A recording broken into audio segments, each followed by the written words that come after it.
ماه مبارک رمضان اگر تصور بکنیم 30 روز به 30 دوست عزیز و دلسوز و خیرخواه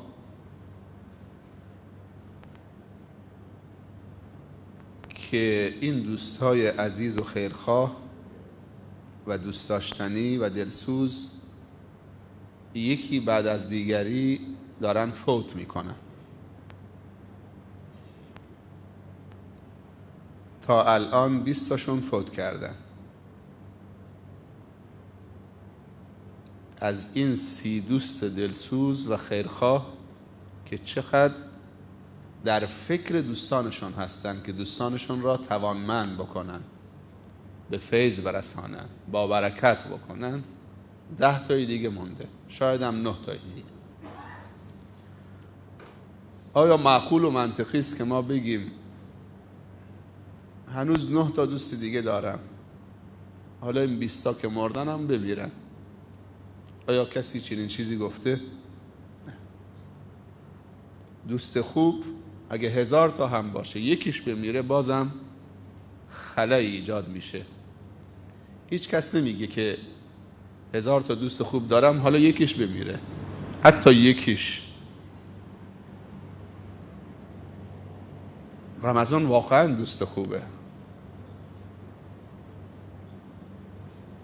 تصوری غیر از این درباره رمضان داشتن خطاست، منصفانه نیست.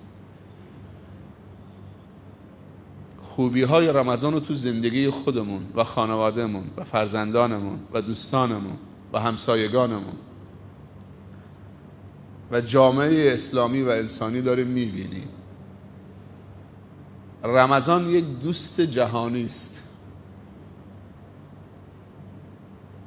که خیرات و برکاتش به کل بشریت در جهان میرسد.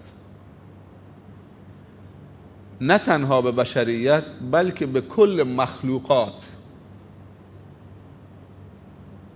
وقتی بشریت در رمضان آرام بگیرد، من کاری ندارم اگر 1,300,000,000 مسلمان تو رمضان درست بشن که قبل از رمضان دچار مشکل بودن، خطا میکردن، مشکلات ایجاد میکردن، مشکل آفرینی میکردن و در نتیجه هم نوعانشون و کل موجودات از خطاهای اینها رنج میبردن، آزرده میشدن. تصور بکنید تو این ماه این 1,200,000,000 300,000,000 به درگاه خدا توبه بکنن. موجودات چه نفس راحتی میکشن و برکات چقدر فراگیر میشود. در یک جامعه 10,000 نفری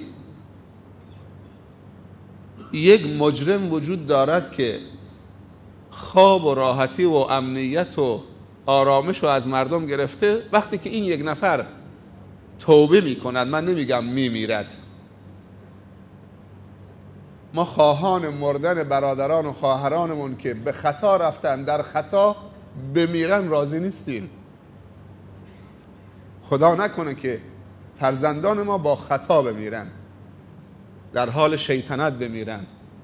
ما دوست داریم که توبه بکنن و حیات پیدا بکنن و با توبه بمیرن. وقتی که توبه میکنه این جامعه 10,000 نفری چقدر نفس راحت میکشه و دعای خیر میکنن برای کسی که سبب هدایت اون شده.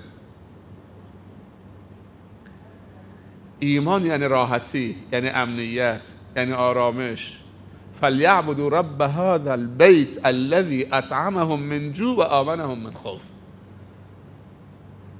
اگر رب اون بیت ما بپرستیم، بهش ایمان بیاوریم، هم رزق و روزی زیاد می شود و از قحطی نجات پیدا می کنید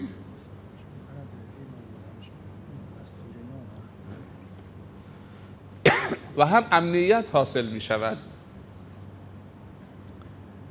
خداوند تبارک و تعالی گفته منو بپرستید که صاحب این خونم، رزق و روزیتون تأمین و امنیتتون هم تأمین.